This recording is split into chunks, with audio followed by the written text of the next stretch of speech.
Hello, hello. When is some Tum February? Sana some ni pakat.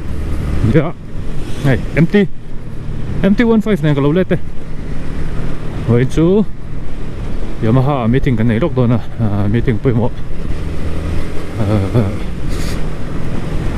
Kan ma Yamaha right chung sang vel se ho turin Yamaha club obite epi ralte te keite meeting kan nilok do na kal don me kan nia meeting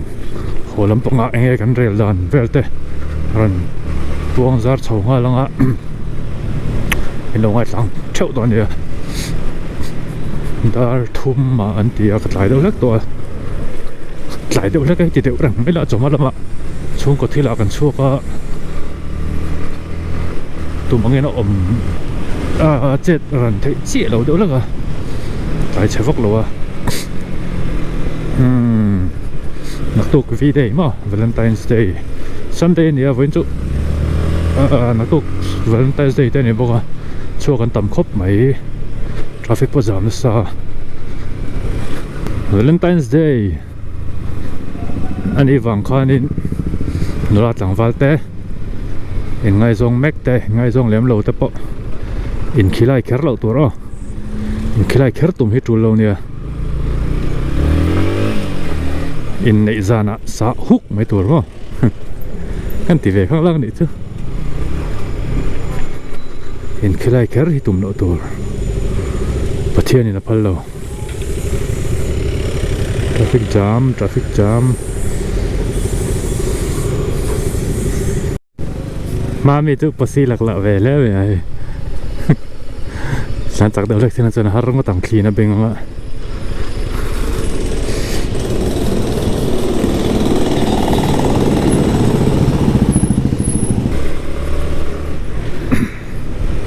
Yamaha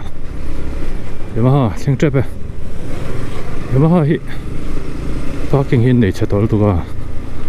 bai thak dau lek thin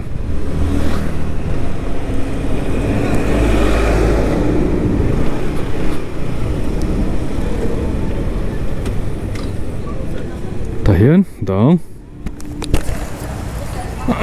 nakina meeting chu chok karang thleng chaw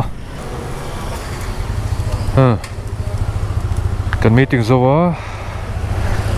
kan phân man dan tur vel soi chawang o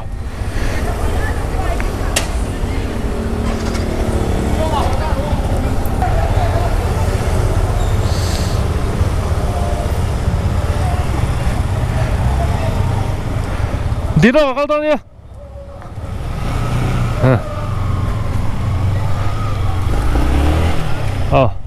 Yamaha right chu padan rela masabera chuan adet kan ni somni pasari February in top ber last Saturday ania February last Saturday ma chuan mingpek ngai do nanga kal turte chanchu kal zat turte le ele in turvel bot se ngai do na wang khan chumi chu pek ngai do nanga chu notification ron la chhuat tur ani anga in mingpek na tur vel te mo chuan takan WhatsApp group siam ani anga kal tur te tan in adzelanga mingpek khun kha Monday ni sompali sompanga somparuk chunga mingpek tur ani a photana chu ma support ni sela Yamaha sansang an san soi hotin Yamaha big engpo scooter po ni mo bike ani mo engpo athevek FZ R5 MT engpo Yamaha ni chim chuan RX te po thevek 2 stroke mo engpo huam ani amun tur kha mui fanga ani a mui fanga hian enga mo in elna hote price chatak tak don theina tur Yamaha lampang tan sang san sian bo chai dona ran chop chok dona chu in la hote kan an siam don ni a chu ba ka chuan ele in chuna ele in tur an provide don boka adu tan chuan a pai thei tho bokang ei tur khama chuan in lukhum Yamaha lukhum อัดรอนเซนมันจวนอะไรเท่าตานอันเซมบอกตัวนะจวนเทคนิคเต็นมินซุยบอกงาเบคอัพมอเตอร์มินซุยบอกงาปิกอัพกัลบอกงาเองมั้งปัลเอามินเห็นเวียดนามที่นั่นจู่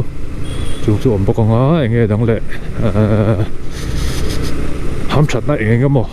ผมเวดอนที่นั่นจู่ไรตะกัลตันจวนทิลดอนเทเขาห้ามชัดนะตีแล้วมาเองก็มาทิลฮันดอนเทตูร์ทิลอมดอนที่นั่นจู่ยามาฮาไรอันนี้กัลเจ้าตูรินกระส้มเวเจ้าอันนี้เก็บปะก็อารมณ์นะกับมันพดจวนกับก็ไงโดนะหนุ่มเวียวังสกูตเตอร์ตันพวกเขาเทนี่ไม่ฟังเช่นอันนี้สปีดสั่งโดนหรือว่าไรด์ลีดเดอร์ออกมาเลเวลพันโลอันนี้ยังจวนจุดก็รักกันเจตลุจูไรด์นี้คันเฮลเมตสเตลเฮลเมตค่ะพันนี่โดนหรือว่าสเตลเฮลเมตที่มั้งไรด์นั้นเห็นสเตลเฮลเมตที่คุมเหล่าสามัญชาสเตลเฮลเมตขาขับบุรุษนี่ยัง full face เวทจุกันอันที่เคอร์โดนหรือว่าโอ้ full face หรือว่าพอ open face ตัลอันนี้ตัวนี้โดนนะ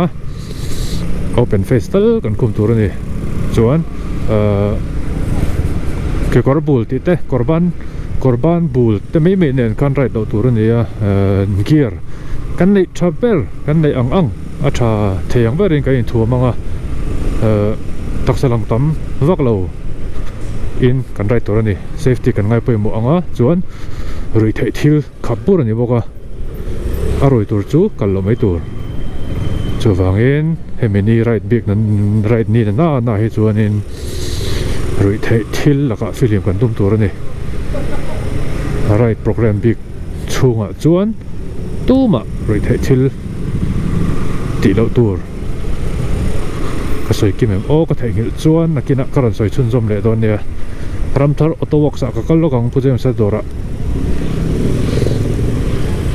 กับมาเฮียนเอปีอะสานะนี่พอเฮียนก็สวยอย่างทูฮี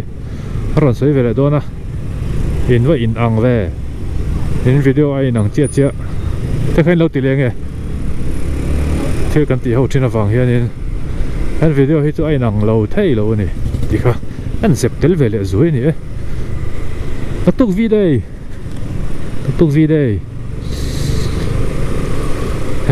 ์นู่อาจารย์เฮียนินอินเราวีเราจัดจ้าไงที่จีเมียเราเนี่ยนู่นละเลยจังหวัดตันอันนี้ทุกคนสวย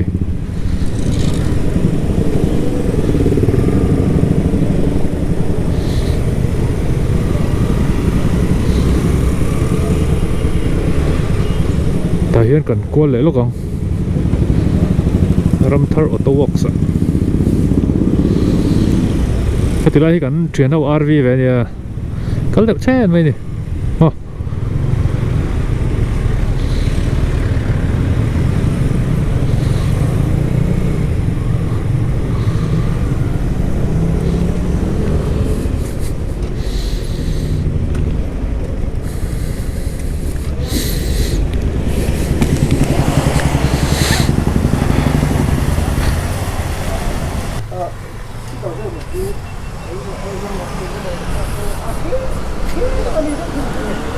นี่เหรอ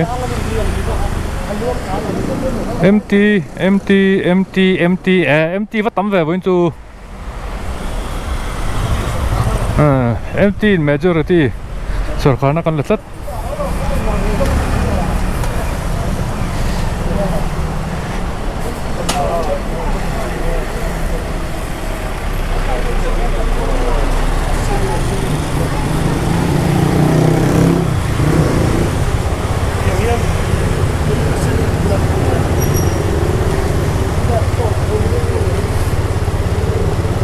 hey chú nice không mày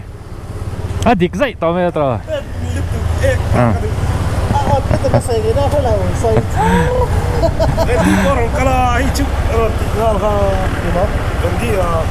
front this thang lại hôm nào phải cho nó xỉa tao có bằng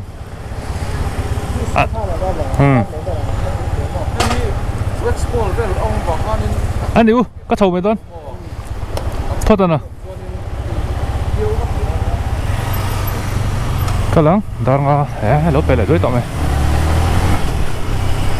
นั่นตีเลยอ่ะ crazy biker แต่ไอปีเราแต่ผู้เจมส์จะเอาที่นั่นจินคันสวยกิมโลกันเนี่ยโม่ในโลตัวเราไงเลยเงี้ยโม่ต้องเอาตัวนักกินวิดีโอ next วิดีโอเรามาเตะปอนเราสวยเท่าเลี้ยงอ่ะยามาฮาไรกันก็เวกตัวนี้อ่ะส้มเวกนี่ตัวปะคลับยามาฮ่าคลับบิ๊กนี่เราวินยามาฮ่าทันสร้างเอ็นซันส์อินไรตันห้วยครับตอนที่นั่นนี่จู่คลับเมมเบอร์กันนี่เราว่าก็รุนกัลเวเทียงเอ็มจริงไงเรายามาฮ่าเลียร์ไทยอินไอส่วนอักลไทยมิงเป็กไทยหุ่นอ่ะมิงกันเปียงอ่ะกันไรไทยนี่ไหมหนุ่มโดนเฮ็บตักนี่ส่วนนี้ก็เลยนี่อินเดียนี่เฮียนไปกับสปาร์ตฮูดแต่กัดติ้งนี่กังหนุ่มโดนนี่จูบอินเดียนี่สตาร์เดย์นี่สมนี่สตาร์เดย์เฮียนปิกนิกกันไหนโดนกันปิกนิกโดนเอาหนุ่มโดนไปสวยตัวดังกันแล้วเนี่ยโอ้แอนนักตุกวีเดย์นี่อ่ะสวยขันหนุ่มตะกินนี่หลงฟังตัวนี้อ่ะเชียงริมตะกินที่เราฟังตัวนี้อ่ะส่วนกันเป็นแหล่ดูเจ้าจู่เฮลเมตชาลงให้ไปหมดละเซฟตี้เกียร์ลงให้ไปหมดละส่วนอีคอนโทรลจะตกสปีดอินทลันละรุ่ยโลแต่ละวินเราไรชินละหิมตะกินไรชินตัวนี้ที่เขากันจับไปเลยสวยเจ้านี่